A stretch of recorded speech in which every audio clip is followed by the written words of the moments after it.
This GXCC, driven by Dunlop Racing action, is proudly brought to you by SPX Logistics, driven by Dunlop Tyres, and powered by Bikers Warehouse.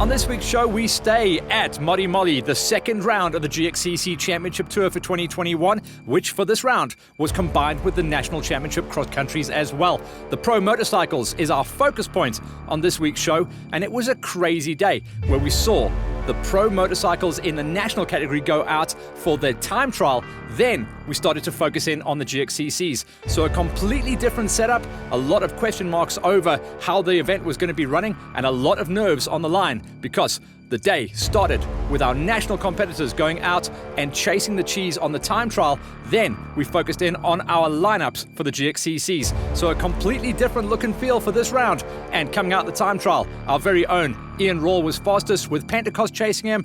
National championships, all the guys from around the country were going to be going into GXCC land for the first time in 2021.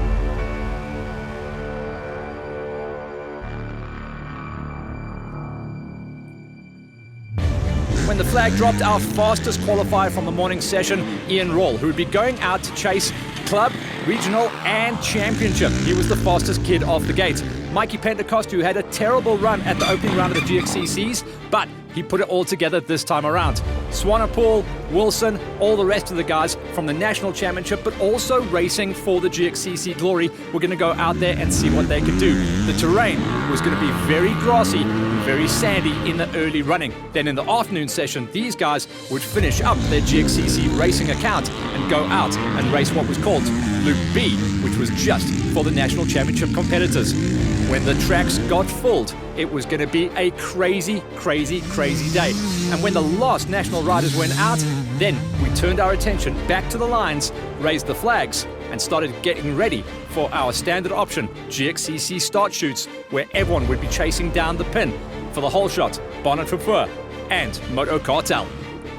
With the national guys off the line, this is what it looked like coming off the Big Banger gate. Smaller numbers this time around, of course, but it also gave guys a different chance and different names at the front.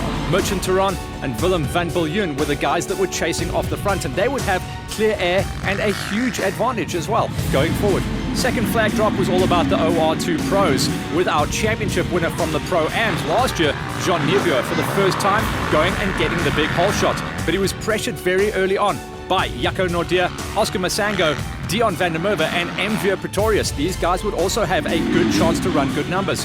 OR3s was all about a storming run into the first gate, that's Bonnet for Fur, and then the second hole shot going in for Moto Cartel. Peter Esterhazen and Storm Viljoen were banging elbows straight out of the gate.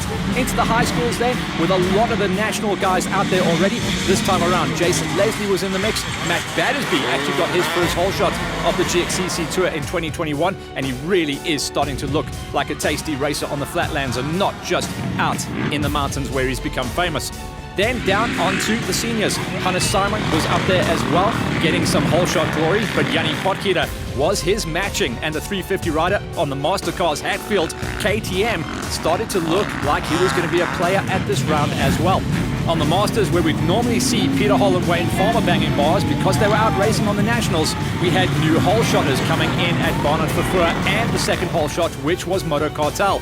Iswan Hall and Rassi Fenter were banging bars. They would also have a very clear run of it out into lap number 1. And then in the veterans, obviously the new category, who rolled this out at the opening round, and we had new hole shotters. Johan Bosch got his taste of the cheese. The old Yami IT, Bertus Becker was out there, and Captain America himself on the C288. That was Stefan Bagnall. Unfortunately, Stefan didn't make lap number 1. And on the ladies, once again, another banger hole shot as Leah Haygate opened the taps, put it on the back wheel, and pinned it into Moto Cartel to see Bonnet Fur and Moto Cartel hole-shotting and running clear air with Colin Neerbuer and Maddie Pretorius on the chase down.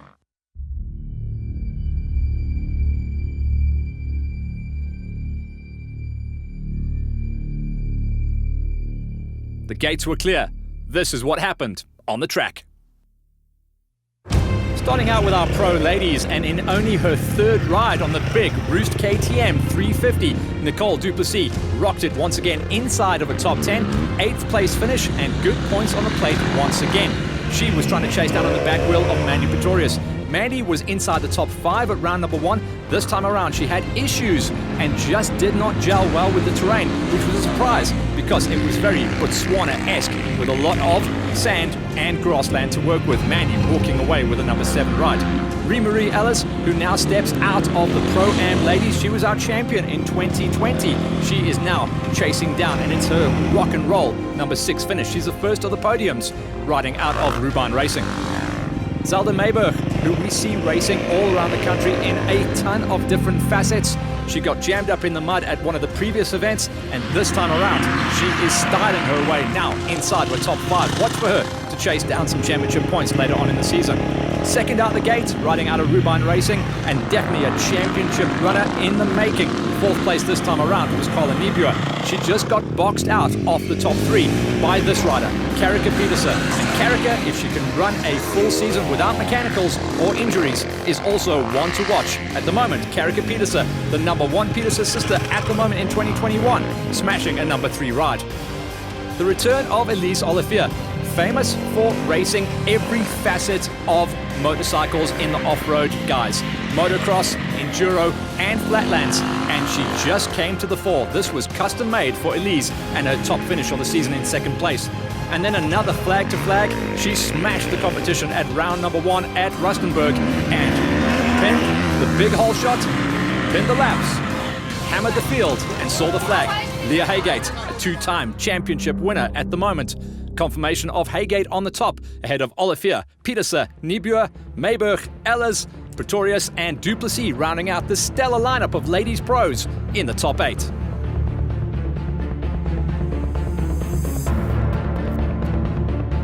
The terrain out at Modimolle was absolutely gorgeous. Not that these guys got to stop and smell the roses though. Bertus Becker did get his finish once again on the oldest bike on the lineup. The old Yamaha IT still waving the flag. 4th place in the new gate. Johan Bosch, who came out the gate fastest and saw his big hole shot, had to settle for 3rd place. He was good off the pin, but unfortunately got beaten out when it came to race time. 3rd place though is still good numbers on the page. Willem Swiggers, who champions the Yamaha brand on this gate. He was a top 3 runner at round number 1. He's a top 3 runner once again, 2nd place. We'll see his numbers start to add up beautifully as we start to head to the close of the first quarter of the season. And once again, 2 for 2, riding out of Rubine Racing. We couldn't catch up with him for a post-race interview at round number 1 because he was so damn fast. But this time around, Ernst Slabbert goes 2 for 2 to create a bit of a wave here for Rubine Racing. A lot of championships in the offing for these guys. Ernst Slabbert then once again top of the charts in the new veterans class, ahead of Swiggers, Bosch, and the old IT of Becker still rocking, and a 4th place finish for him.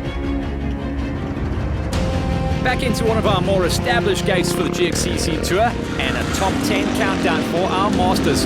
One of the very rare Suzuki is still racing on the Off-Road Championship Tour at the moment. Sean Parrow gets it inside of a number 10, chasing down on Rassi Venter. Venter was incredibly strong off his gate, but remember, we already had a couple of the national riders out there, so they ran their GXCCs, then their national laps, but these guys were running just the national laps format.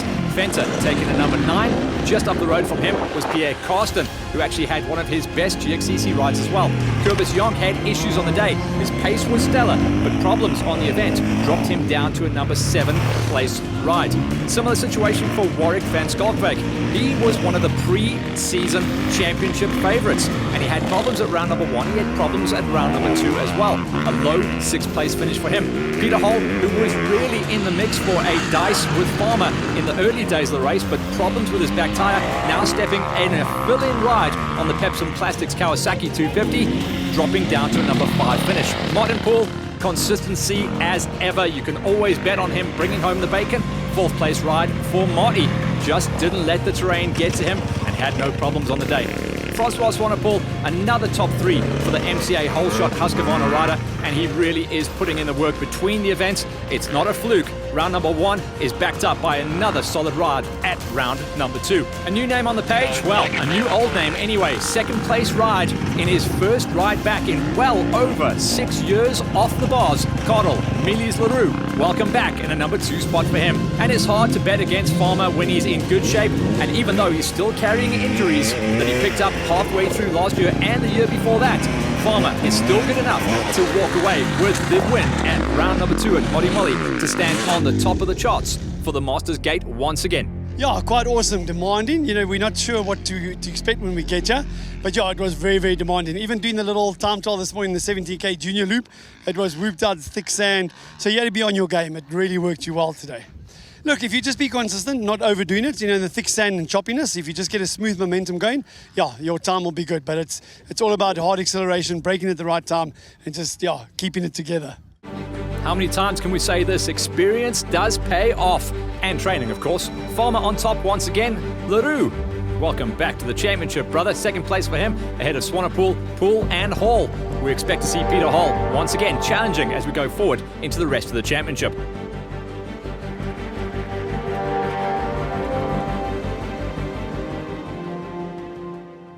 Seniors was always going to be a big ask. The seniors has become one of the most competitive categories racing at the GXCCs, and it's been that way for the last 5 years. This time around, top 10ing it is a huge story. Marco Cocci had problems on the day, dropping him down to 10th place, but he'll rebound as we go forward into the rest of the championship. We expect to see a ton of top 5 finishes for him.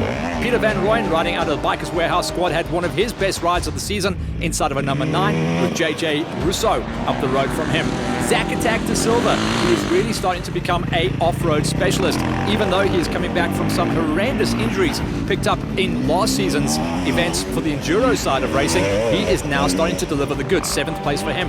Brad Clark, who is more at home in the more technical side of riding, but this did play into his wheelhouse as well because he is tough as they come. Clarkie with a 6th place ride.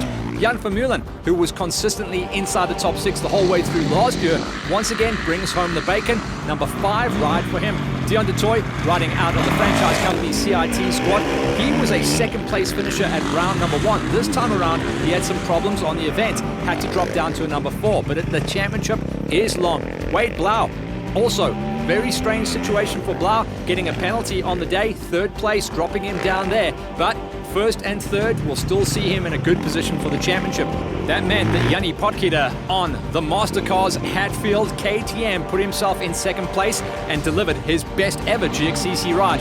But how's this for a story? Hunter Simon, a multiple quad racing champion, gets his first ever senior GXCC win, and that's going to bolster his championship hopes as well. Hunter Simon on top for the first time on the senior gate for the 2-wheelers in 2021. After the race, we caught up with Blau to talk about the terrain. A proper race, this real good off-road. It's the way it's supposed to be, if you ask me. And a big thank you to the organizers and the guys that all the farmers that gave us the land, and especially my team. The Roos KTM gave me a great bike, Cycleworks suspension, Dunlop tires, so a good race. Yeah, early days. One forgets that you got to finish each race. So I'm slowly getting back into it and stuff, but I'm glad where I'm sitting at the moment. It's looking good. Confirmation of Hannes on top at round number 2. Yanni Potgieter, congrats. That's a huge confidence booster for him in the 2 spot. Ahead of Blau, de Toy, Vermeulen, Clarkie, de Silva, Rousseau, Van Rooyen and Cocci. Big numbers inside the top 10 for the senior gate. Next up, high school. 1 to 5 high school races also saw a mixture of fortunes and a couple of different names coming to the fore. Remember, we had the national guys out there a little bit further up the road, and then the rest of the GXCC guys were out on the main course. Jacques Nordier inside of a top 10. Jason Leslie, who came off the true GXCC gate in a number 2 spot, eventually dropping down after the 3-hour-long racing format into a number 9 spot, with Andre van der Westhuizen inside of a number 8. 8th place is just 2 positions off the box. Van Yonk looking every bit a mini version of his dad, and I just love this kid's riding style. He's a very tall rider, very humble off the bike as well, and he does let his riding do the talking. Great to see him just off the box. He's going to be climbing up the ladder very, very soon. 7th place for him. Gustav Rousseau kept his nose clean. He actually dipped his toe into the GXCC racing format a little bit last year, and it's starting to pay dividends. 6th place for him. Matt Battersby, who gated well going off into the whole shot, which was tagged by Barnard Fafur and Moto Cartel. Battersby looking very tasty at the moment on the GXCC 125 gate. 5th place for him. That's one of his best finishes of the season. Vian van der Merwe taking a number 4 spot, also a rider that came off the GXCC gate and stayed out of all the chaos that was happening up the road with the national guys. 4th place is a good number indeed. And then Joss Alexander, we've said as soon as this guy gets good on a 125, he is going to get very good. A very strong rider coming off the last couple of seasons on the 85s. Just took a 1 race run at it in the 125s at the end of last year, and now 3rd place finish for him. This is a guy that we're tagging for a possible championship fight at the end of the season. At the moment, Derek Karam, even though he had to fight through the traffic at round number 1 and came good, 2nd place is still a good run for him. But it is the man at the moment, John Buerta. He is pinned wide open at the moment, riding out of Franchise Co. CIT. He goes 2 for 2 on the championship gate. It was really fun. The first part of the GXCC part was really fun. And the national section was really tough. It was proper enduro, but all around proper track. Liked it. Yeah, it's starting to look good. I don't know about the national championship, but the GXCC championship definitely looking good. John Buerta in incredible form at the moment. 2 for 2, unbeaten on the tour as we head to round number 3. Derek Karam is definitely his closest rival on the track and the championship. He confirms his 2nd place at round number 2, ahead of Alexander and van der Merwe. Next up, into our pro category, starting things out with our OR3s. Ryan Paltzer, who should be challenging for top 5s, had issues at this event. He seems to just not have the season underneath him at the moment. 10th place ride.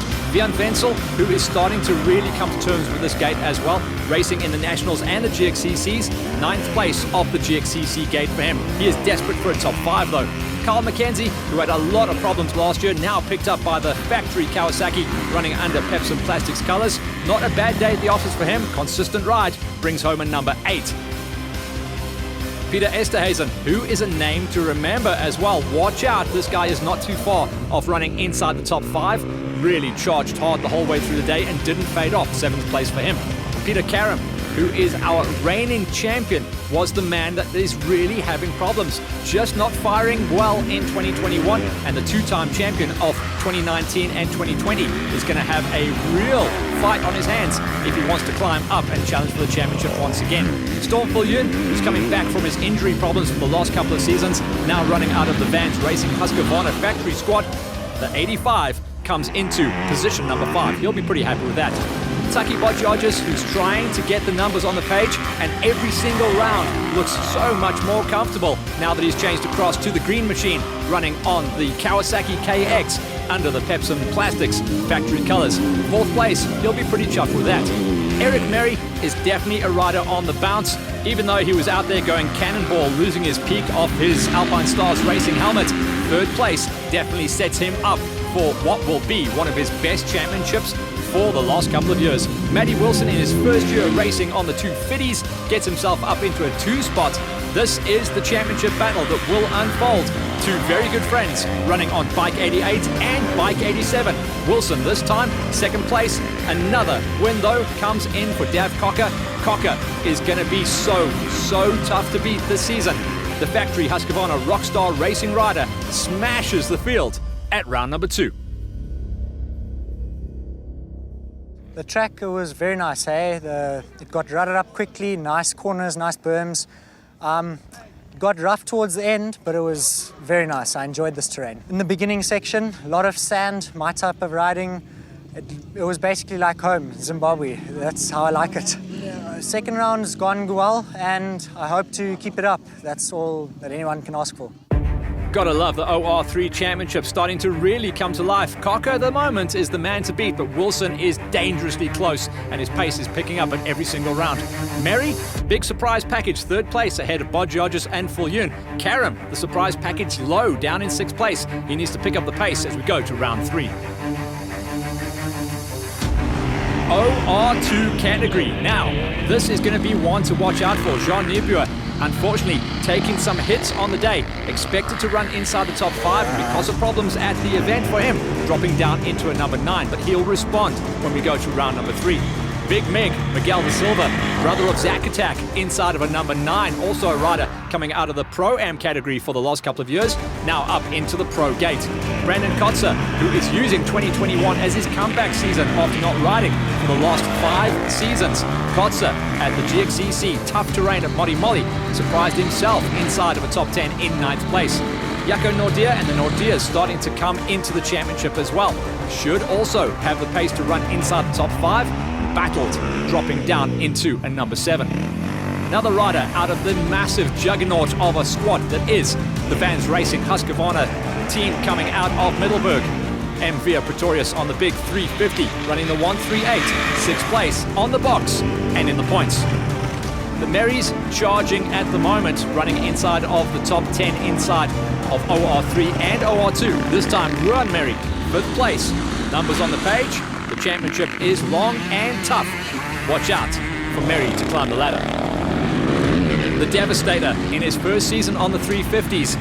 Devin Smith rocking it. And if we could just watch this guy ride every single corner, every single lap, it is hot in your mouth stuff. Gotta love the Devastator ripping the bars off at every single corner and every chance he's got. 4th place keeps him in the championship hunt as well. Francois de Greef, who has been one of those junior stellar riders the last couple of seasons, trying to find his feet coming back into full national championship and regional racing. This stands out as his best ride in the last couple of seasons. 3rd place for de Greef in that classic Lawrence Mahoney, shoulders up, way over the front riding style. Love to see Francois getting on the box now in his comeback season, really up to pace. One of the big surprises at the GXCC's Oscar Masango, who is known much more as a rock hopper, now has changed his bike, changed his format, changed his approach, and Oscar Masango tags his highest ever by far finish at a GXCC, riding out of the OR2 Pro Gate, 2nd place, only beaten by 1 man on the day, and it is the man who is now rapidly becoming known as Mr. OR2. The Brawler was in full-out attack mode. He went fastest on the national time trial. He was absolutely unstoppable on the GXCC gate, and he ran pretty tasty numbers at the national championship ranking as well. But we're talking about GXCCs, and at the moment, the Brawler is unstoppable, hammering the field completely and going 2 for 2. Wins at rounds 1 and 2. Brawler, it's his season. Confirmation of Ian Rawle on the tippy top, riding out of MCA Holeshot Husqvarna with Masango. Great to see the 322 up there in 2nd place. Another bouncing ride from de Greef ahead of the Devastator, Mary, Pretorius, Nordia, Kutzer, da Silva and Niebuhr, a top 10 in the Pro 2s. Last gate and the big bangers ripped up the track here at Modimolle. Remember, it was 450s or 500s, or sometimes you see a couple of 350 smokers going into the mix, but there is no replacement for displacement. The more ponies you've got, the faster you can run. JJ Brits inside of a top 10. Craig Alcock running out of the Peps and Plastics factory Cower squad once again inside of a top 10. Number 9 finish for him. He's looking comfortable on the Cower. John Kerr de Lange, who also can run numbers inside the top 6 when he wants to, and everything goes his way. 8th place ride on the day for him. Now, there was a ton of guys getting penalties, and they should have run higher, but unfortunately, they had to take their medicine, dropping down the gates. Hein van Niekerk can't seem to buy any good luck at the moment. His pace is good, and there is still a race win out there with his name on it for sure. He has to settle for a number 7. First of the podiums, and a man who is trying to defend his OR1 Pro title from last season, and is having a rough time of it at the moment. His pace is good, but once again, Issues on the day dropping him down to number 6, but it's still points on the plate. Moshan Turan, who is out there, also waving the flag for the Vans Racing Husky squad. The big guy will be buoyed by this result. 5th place, his highest finish in the last couple of seasons, and a good boost in morale for the 260 rider. Up the road from him, Tyron Beverley, who, remember, for the last couple of seasons, he's been running out there in the OR2s on a small capacity 250 smoker, getting picked up this year by the Franchise Co CIT squad. This is one of his best rides, 4th place coming out of the pro category. Because of a lot of riders having their issues, keeping your nose clean was ultra important at this round. Willem van Viljoen surprised himself and many to tag his highest ever by far finish off the Big Banger OR1 Pro Gate. 3rd place for van Viljoen and a new man up there. The Dart was back and banging. This was so close to the terrain he races back in Botswana, and the old Dart was back on form. Remember, this is only his 2nd or 3rd ride racing on the big Kawasaki 450 for Pepsi Plastics. 2nd place, he'll be happy with that. And it's the return of the king, or the man that would be king, Mikey Pentecost, who snatched the field at the opening 2 rounds last year before the big lockdown. Had problems at round number 1 and had to take his medicine. Round number 2, he was unstoppable as the juggernaut that is Mikey Pentecost smashed his way to his first win of the season. It was a nice track. It got very rough very quickly, but yeah, enjoyed it. It was a good track, tough race. To be honest with you, the whole track was quite tight. It was very tight. It was difficult for the 450s. The big bikes struggled, but yeah, luckily I'm fit, and it was a good day. I think overall it was a nice track. I'm happy with my Husky. It's a good bike. We haven't fiddled too much with her. She's standard, so yeah, just suspension, and she's Black Betty. We are fully privateer, no sponsors here. We've got our own team, Cockstad Cowboys, together, and just a big thanks to my wife for all the help back home, my dad. And obviously the rest of the team, getting out here, and it's a good, happy team. Thanks to everyone. Yeah, no, the track was really awesome. Actually felt like I was racing back in Botswana. Arriving in the morning, saw all the grass, but as soon as the tires dug in, I could see the sand. So yeah, I really enjoyed the terrain.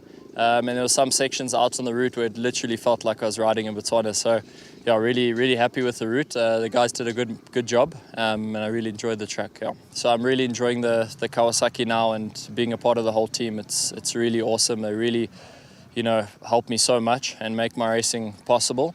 And yeah, big thank you to Kenny Gilbert. He actually helped set up my bike while I've been stuck in Botswana, and he's been chatting to the guys at the GNCCs over in the States. So we actually ran a GNCC setup today. So really enjoying the bike, wasn't getting tired over the braking bumps, so very happy with the overall performance of the power as well as the suspension. Big Mike back on top, but he's got to chase the cheese because he lost all those points at round number 1. Dot in 2nd place will bump him up big time in the championship. We've got a new man in 3rd place for Van Viljoen, Beverley. He'll be happy with that, ahead of Tehran, Smith, Vanny Kirk, DeLanger, Alcock and JJ Brits. The championship for many now has only just begun. So that covers all of our pro categories coming out of GXCC round number 2 at Modimolle, which certainly is now setting the tone for the rest of the season. We hold our breath as we get ready for round number 3. Next week, we'll focus in on our support class categories. So stay tuned and keep an eye on the horizon. Racing and more action still to come. GXCC once again delivering an absolute banger of an event at Modimolle.